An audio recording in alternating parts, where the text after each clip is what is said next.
Olá, alunos, tudo bem? Sejam muito bem-vindos. Meu nome é William Louro de Oliveira. Nós vamos resolver aqui algumas questões do exame de ordem, visando a sua preparação para esse tão esperado momento e com certeza com com a ajuda mútua, né? Vocês daí e nós aqui, nós vamos conseguir obter êxito. Bem, hoje eu trouxe algumas questões do último exame de ordem, o 20º unificado pela FGV.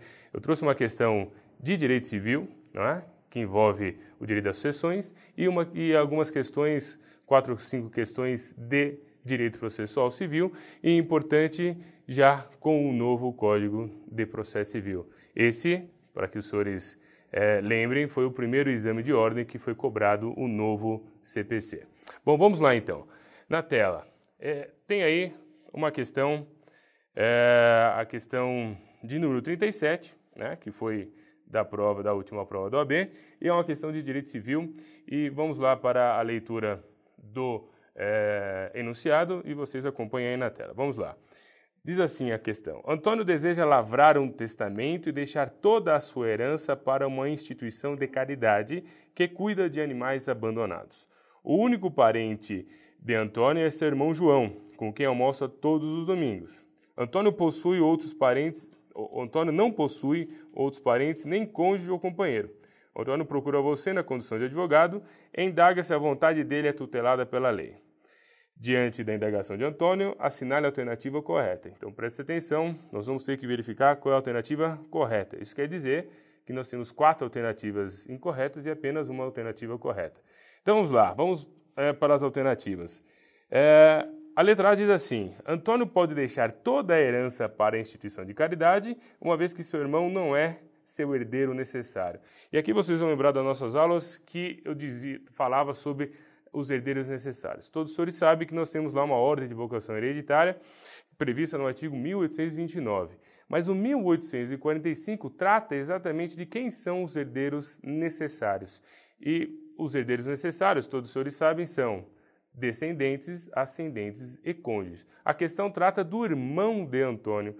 Portanto, o irmão de Antônio é ou não é o herdeiro necessário? Se a gente pegar o 1845, ele não está nesse rol. Então, portanto, Antônio, ou seja, o irmão de Antônio, não é herdeiro necessário. Sendo assim, Antônio, nesse caso, não havendo mais nenhum herdeiro, pode deixar a herança para quem ele quiser, ou seja, ele tem liberdade para dispor de última vontade, sem nenhum tipo de restrição. Então, portanto, sem a gente avançar nas demais alternativas, nós podemos já compreender que essa é uma alternativa correta. Mas vamos passar para as outras alternativas para que a gente encontre os equívocos. Vamos lá, alternativa B.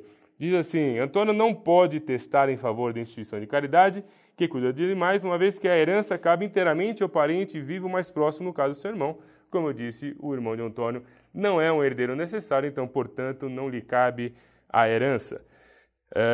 Importante lembrar que não lhe cabe a herança nesse sentido de disposição, porque se Antônio dispor de última vontade para qualquer outra pessoa, o seu irmão estará excluído da herança por ser um herdeiro facultativo.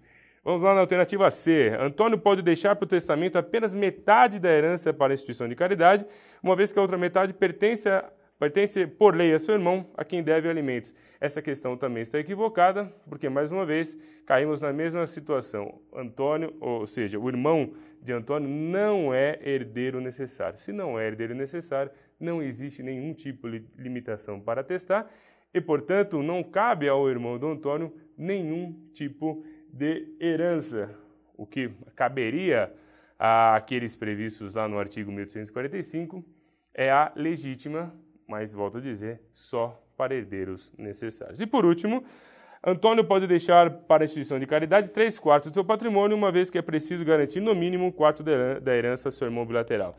A questão de divisão da herança com o mínimo da deixa para qualquer dos herdeiros só se aplica lá para o cônjuge, vocês vão lembrar disso, quando esse cônjuge concorre com os descendentes em determinados regimes de bens, não é? De acordo com o inciso 1º do 1829, nós temos que quando o cônjuge é ascendente daqueles com que concorrer, ou seja, existe aí uma filiação comum, o cônjuge tem que ter no mínimo 1/4. Isso não se aplica aos colaterais. Então, só para a gente resumir essa primeira questão, nós estamos tratando aqui nessa primeira questão da possibilidade da deixa testamentária.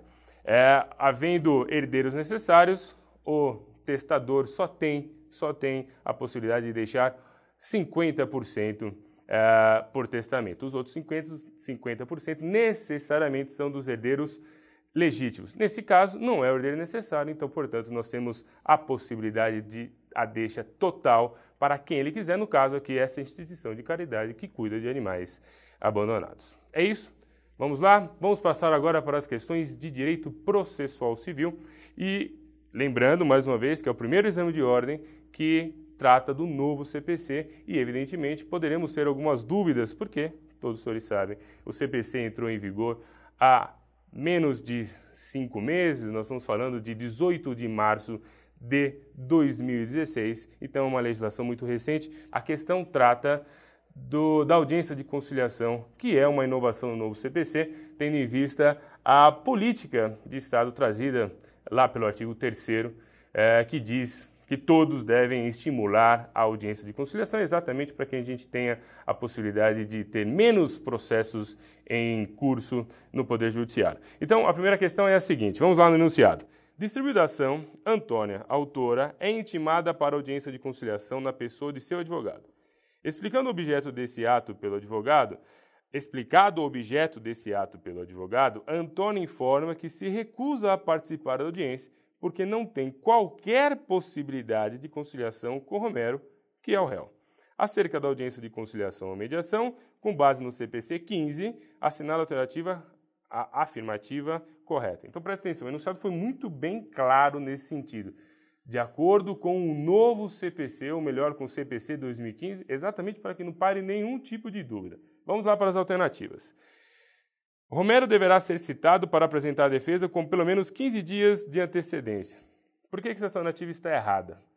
Porque, na verdade, dispõe o artigo 334 que a citação é feita para o réu não para apresentar contestação, primeiro, e segundo, essa citação deve ser feita 20 dias antes da audiência de conciliação. Então, portanto, o réu, qualquer que seja o réu no procedimento comum, é citado para comparecer à audiência de conciliação e mediação e não para apresentar a defesa. Então, portanto, aqui existem dois equívocos, tanto a citação para contestar, quanto o prazo de 15 dias. A alternativa B diz assim, a audiência não será realizada, uma vez que Antônia manifestou expressamente seu desinteresse pela conciliação. A alternativa está equivocada porque o parágrafo 4º desse mesmo artigo 334 diz expressamente que a audiência só não será realizada se ambas as partes, autor e réu, manifestarem o seu desinteresse pela audiência de conciliação e mediação. Isso quer dizer o quê? Se uma das partes quiser audiência, manifestar o seu interesse pela audiência, a audiência terá de ser realizada. Então, portanto, a alternativa B também está errada. Vamos para a C. Ainda que ambas as partes manifestem o desinteresse na conciliação, quando a matéria não admitir a autocomposição, a audiência de conciliação ocorrerá normalmente.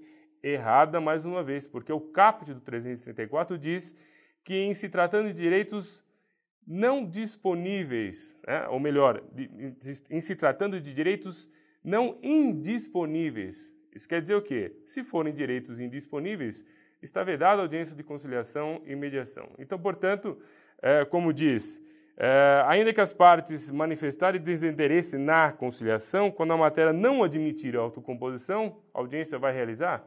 Muito antes, pelo contrário. Exatamente por não admitir a autocomposição, não haverá a audiência. E, além disso, as partes estão aí manifestando seu desinteresse pela conciliação. Então, portanto, aqui a alternativa também está equivocada de acordo com o caput do artigo 334. Vamos para a última. Antônia deve ser informada que o seu não comparecimento é considerado ato atentatório à dignidade da justiça sob pena de multa. É exatamente o que está previsto no artigo 334, parágrafo 8º.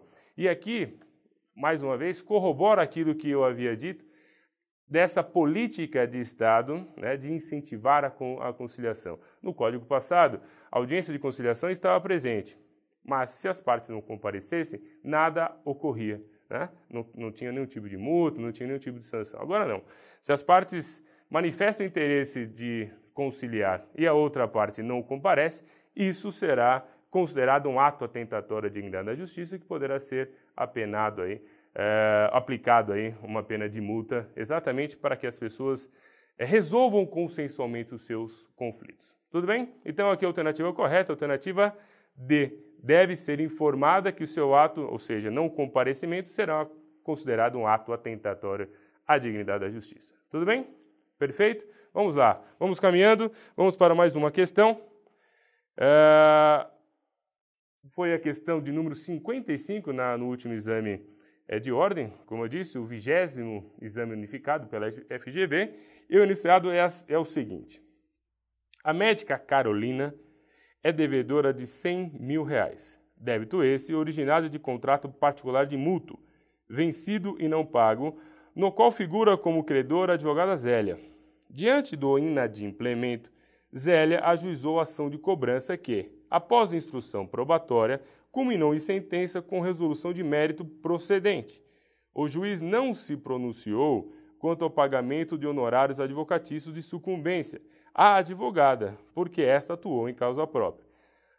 A omissa sentença proferida, transitou em julgado recentemente. Sobre o caso apresentado, segundo o CPC 15, assinale a afirmativa correta. Mais uma vez, o enunciado é claro em dizer segundo o novo Código de Processo Civil. Aqui é uma questão que trata de honorários advocatícios que foi amplamente tratado no novo CPC. Nós temos lá um artigo com 19 parágrafos que trata só de honorários advocatícios. E nada impede que o advogado atue em causa própria, ou seja, ele não precisa de ninguém o representando porque ele tem, como é institucional, não é verdade? Ele tem aí o que a gente chama de capacidade postulatória, ou seja, o advogado não precisa de ninguém para representá-lo em juízo. Não é interessante que se postule em causa própria, né? Até porque você está envolvido diretamente naquele caso, isso pode lhe causar algum problema de ordem técnica, no sentido de, exatamente por estar envolvido no problema, você se descurar aí da parte técnica. Mas, se que resolver atuar em causa própria, nesse caso era apenas uma ação de cobrança, nada impede. E, uma vez que o pedido é julgado procedente, nós temos que ter a condenação por sucumbência, ou seja, aquele advogado do vencedor tem que ter aí seus honorários de sucumbência. Nesse caso, especificamente, o advogado estava atuando em causa própria, então, portanto, deve ser remunerado com a verba sucumbencial. Se o juiz deixou de mencionar isso na sua sentença, nós estamos falando, evidentemente, de uma sentença omissa. Vamos lá para as alternativas para ver o que o examinador pediu. Lembrando que o enunciado é para assinalar a afirmativa correta. O juiz agiu com acerto ao deixar de condenar Carolina ao pagamento de honorários. Isso está errado, de acordo com o artigo 85, parágrafo 17, que diz, basicamente, que os honorários são devidos ainda que o advogado esteja atuando em causa própria, ok? Então, essa alternativa está errada. Alternativa B. Os honorários advocatícios de sucumbência constituem direito do advogado sem natureza alimentar. Errado, mais uma vez. Está lá no artigo 85, parágrafo 14. Isso já era discussão doutrinária e jurisprudencial, já tínhamos decisões nesse sentido. Honorários advocatícios é verba alimentar, ou seja, é verba indispensável à manutenção do colega, do advogado, ou seja, tem caráter eminentemente alimentar. Então, portanto, a alternativa está equivocada e agora de forma expressa prevista no artigo 14, no parágrafo 14 do artigo 85. Alternativa C. A advogada Zélia não poderá requerer que o pagamento dos honorários seja efetuado em favor da sociedade de advogados, no qual figura como sócia. Mais uma vez, existe um equívoco, porque o parágrafo 15 do artigo 85 permite que os advogados, que os honorários sejam pagos diretamente para a sociedade de advogados na qual aquela advogada é sócia. E aqui uma questão tributária. Se os honorários são pagos para diretamente a pessoa física do advogado, nós temos incidência do imposto de renda numa alíquota maior. Se os honorários são pagos para a sociedade de advogado, a alíquota que incide é uma alíquota menor. Então, nada impede que os honorários sejam pagos diretamente à sociedade de advogados. Então, portanto, essa alternativa está errada. E a última, que é a alternativa certa, diz assim: o recente trânsito em julgado da omissa sentença não obsta ao ajuizamento de ação autônoma para a definição e cobrança dos honorários de sucumbência. Está correto de acordo com o parágrafo 18 do artigo 85 do novo CPC, exatamente nesse sentido, por se tratar uma verba alimentar, ainda que haja o trânsito em julgado, eu posso ter aí uma ação autônoma para discutir e para que esses honorários sejam arbitrados, ok? Então aqui, a alternativa correta é a alternativa D. Dá uma conferida aí se você assinalou a alternativa D. Ok? Perfeito? Vamos para a próxima questão, que é a questão de número 56. O enunciado aí é um pouco extenso e trata aí de uma questão de competência no novo CPC. Vamos lá. Em país estrangeiro em que possui domicílio e onde estão localizados seus bens imóveis, a sociedade empresária Alfa firmou contrato particular de fornecimento de minério com a também estrangeira sociedade empresária Beta, estipulando que a obrigação contratual deveria ser adimplida no Brasil. A sociedade empresária Alfa, diante do inadimplemento contratual da sociedade empresária Beta, ajuizou perante a primeira vara civil de Montes Claros, MG, ação com o propósito de ser indenizada pelos danos materiais sofridos, prestando como caução consistente 2 veículos de sua propriedade. Após a citação e a realização da audiência de conciliação, a sociedade empresária Beta contestou, apresentando pedido de reconvenção, alegando possuir direito de ser indenizada materialmente em razão da relação jurídica contratual regularmente constituída entre os litigantes, sob a luz das legislações estrangeira e nacional. Com base no caso apresentado, segundo as regras do CPC, assinar a afirmativa correta. Mais uma vez, estamos diante aqui de uma questão de competência de acordo com o novo processo civil. Aqui é importante entender o seguinte: nós temos autor e réu são estrangeiros, né? Não tem bens imóveis no Brasil, ou seja, são autores estrangeiros sem bens imóveis no Brasil. Para que se postulem, na verdade, um direito qualquer, né, sob discussão em território nacional, é preciso sim que se preste caução. Então é nesse sentido que nós vamos verificar aqui quais são as alternativas e qual é a correta. Vamos lá. Alternativa A diz assim: a caução prestada pela sociedade empresária Alfa não poderá ser objeto de pedido de reforço durante o trâmite processual. Isso está errado, de acordo com o artigo 83, parágrafo 2º, se por um acaso, no decorrer do processo, aquela caução prestada se mostrar insuficiente, o réu poderá, ou aquele que não prestou a caução, ou seja, a parte contrária, poderá pedir, né, o reforço da caução. Nesse caso aqui, o réu, que é a empresa Beta, não é, poderá pedir o reforço da caução sem nenhum tipo de problema, correto? Lembrando que a caução é prestada para quê? A caução é prestada para garantir o pagamento das custas processuais, eventualmente honorários advocatícios, enfim, nesse sentido, né? Porque de repente a empresa, o estrangeiro, o autor ou réu pode perder essa ação, não tem absolutamente nada no território nacional para buscar de bens, e aí essa obrigação ficará inadimplida. A caução serve exatamente para que esse tipo de questão, que esse tipo de situação esteja protegida para quem quer que seja aqui o vencedor. Vamos lá para B. A sociedade empresária Alfa deverá prestar caução suficiente ao pagamento das custas e dos honorários do advogado da parte contrária. Essa é exatamente a alternativa correta, de acordo com o caput do artigo 83. Enfim, a caução prestada deve ser suficiente para pagar tanto as custas quanto os honorários advocatícios, exatamente pela razão que eu acabei de expor. Vamos nascer. A sociedade empresária aberta para admissão do seu pedido reconvencional deverá prestar caução suficiente ao pagamento das custas e dos honorários dos advogados da sociedade empresária alfa.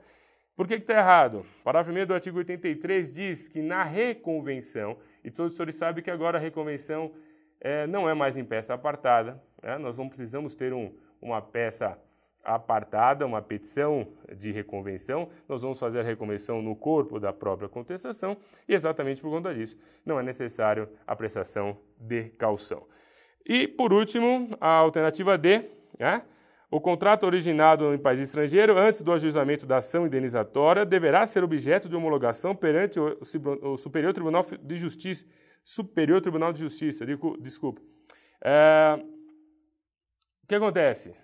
Contrato, nós estamos falando aqui da autonomia de vontade das partes. Se as partes entabularam o contrato em qualquer lugar do mundo, ok? E dizendo que a obrigação que entabularam será cumprida no Brasil, o contrato será cumprido no Brasil. A obrigação será cumprida no Brasil. E por conta disso, aqui nós temos a competência para o ajuizamento dessa ação. Onde a obrigação será cumprida, não é? Nós estamos diante da competência, é um foro, na verdade, privilegiado, nós estamos no artigo 53, inciso 3º, a linha D, que é competente, na verdade, o local onde a obrigação deverá ser adimplida. Portanto, não importa onde foi realizado o contrato, a obrigação terá de ser adimplida no Brasil, é aqui que o contrato deverá ser discutido. E, como eu disse, contrato, documento particular entre as partes, não há nenhuma necessidade de homologação pelo STJ. Isso só serviria para a sentença estrangeira. A sentença estrangeira, ou a decisão estrangeira, para ter validade no Brasil, aí sim nós precisamos ter aquilo que a gente chama de exequatur, que é exatamente homologação pelo pelo Superior Tribunal de Justiça. Então essa alternativa está errada. Perfeito? Vamos caminhando. Vamos para mais uma. Questão do número 57 no código, na última prova, no exame unificado, 20º exame unificado. Aqui trata de uma questão de negócios processuais. Negócios processuais, essa é uma inovação do novo CPC, e isso de repente poderá ser muito cobrado nas provas, porque transforma o jeito, transforma a maneira de como o processo poderá ser desenvolvido. Não é? Então vamos lá. Rafael e Paulo, maiores e capazes, devidamente representados por seus advogados, celebraram um contrato no qual, dentre outras obrigações, havia a previsão de que, em eventual ação judicial, os prazos processuais relativamente aos atos a serem praticados por ambos seriam, em todas as hipóteses, dobrados. Por conta de desavenças surgidas um ano após a celebração da avença, Rafael ajuizou uma demanda com o objetivo de rescindir o contrato e, ainda, receber a indenização por dano material. Regularmente distribuída para o juízo da 10ª Vara Civil da Comarca de Porto Alegre, Rio Grande do Sul, o magistrado houve por reconhecer de ofício a nulidade da cláusula que previa a dobra de prazo. Sobre os fatos, assinale a afirmativa correta. Ok?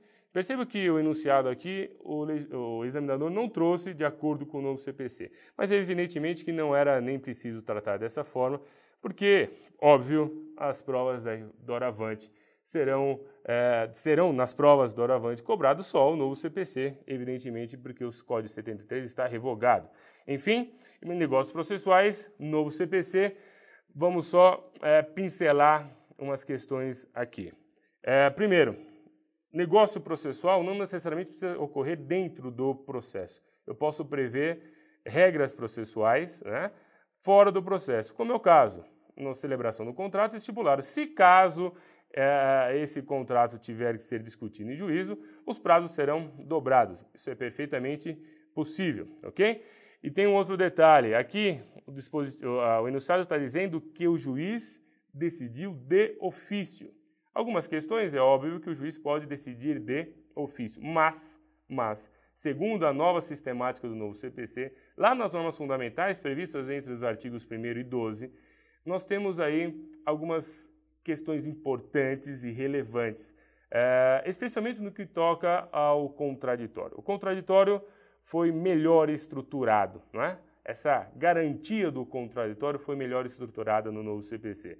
E em alguns dispositivos diz que o juiz poderá, especialmente no artigo 10, diz que o juiz poderá, não poderá decidir contra uma das partes, contra qualquer das partes, sem que elas tenham a oportunidade de se manifestar. Ainda, importante, ainda que a questão possa ser reconhecida de ofício. Então, exatamente o que está dizendo aqui.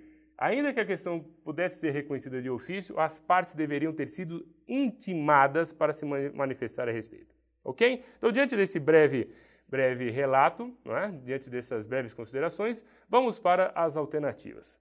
Vamos lá. Alternativa A. O magistrado agiu corretamente, uma vez que as regras processuais não podem ser alteradas pela vontade das partes.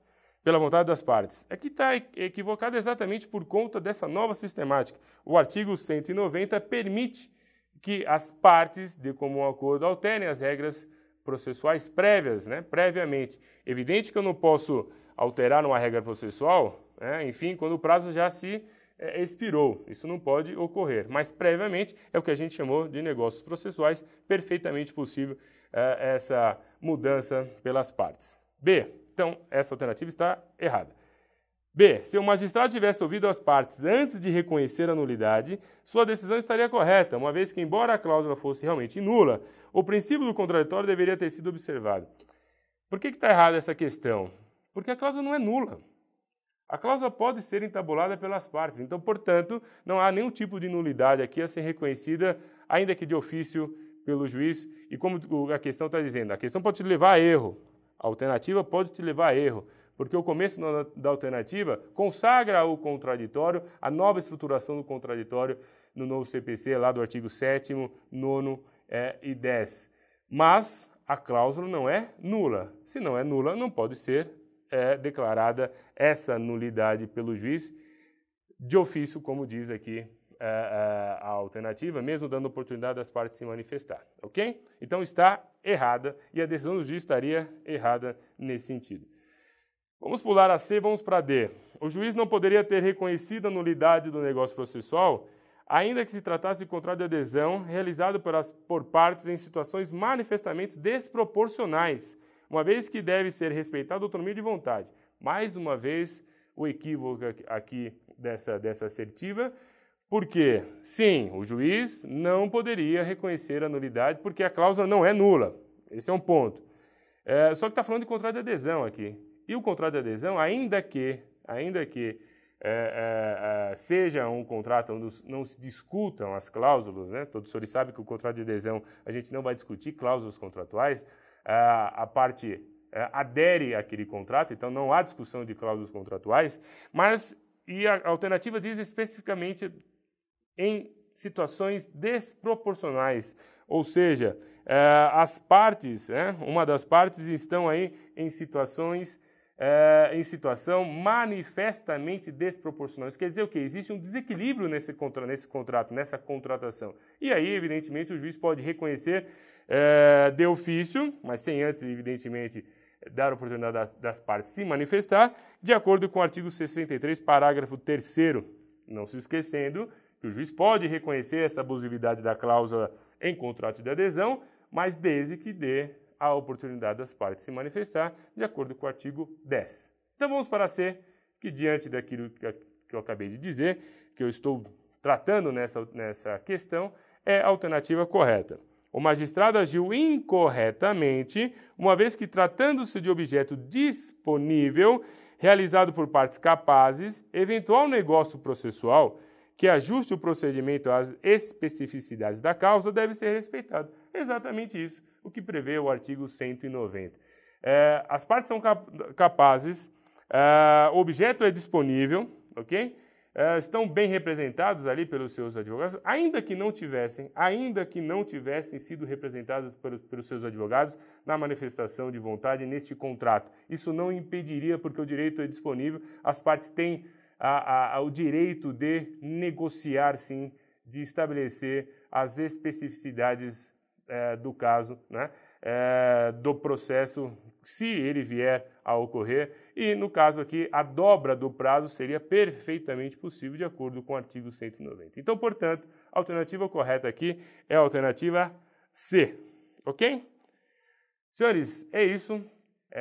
Espero ter contribuído aí para a resolução dessas questões, para a resolução das questões. Nós estamos empenhados em fazer um trabalho conjunto para que a gente obtenha êxito aí nessa empreitada. O exame de ordem realmente é um exame difícil, mas com certeza, com a dedicação de vocês aí do outro lado e com a nossa colaboração aqui, com certeza chegaremos ao nosso objetivo, que é essa aprovação.